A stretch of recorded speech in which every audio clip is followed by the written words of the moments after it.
Betarkė kokia. Pernai atvažiavo. Įsiaiškino, nuvažiavo kažkur tai. Šiemet atvažiuoja, sako, darom antikorozinį smėliavimą. Sako, šiemet 2 kartai brangiau jau paslaugos, nes biški procedūros kitas pradėjom daryti. Nustebau, kad jis pats įvardijo sumą. Kokia tai didelė suma gavosi. Žinoma, už tuos pinigus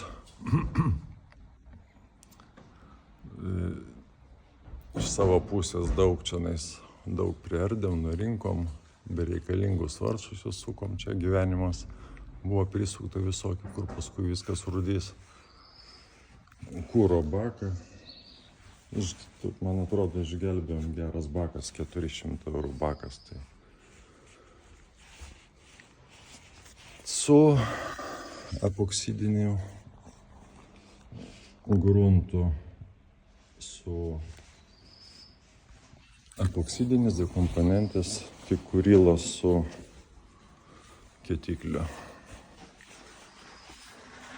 Pilkas spalva nudažau. Čia galas paruoštas, nes rytoj atvažiuoja montuoti visą šitą atgal. Vamzdžiai nauji, tą solą keisis, aliuminis irgi, kur apkabos geležinės buvo, tai surūdijo. Visur surūdijo, leidžia. Tik nuardėme iš karto, tas korozija nebelaikė jau to solą.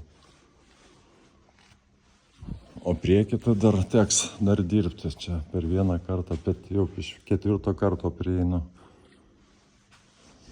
4 karto prieinu. Didelė apimtis labai darbo, didžiulė pinigai, bet ir apimtis labai didelė.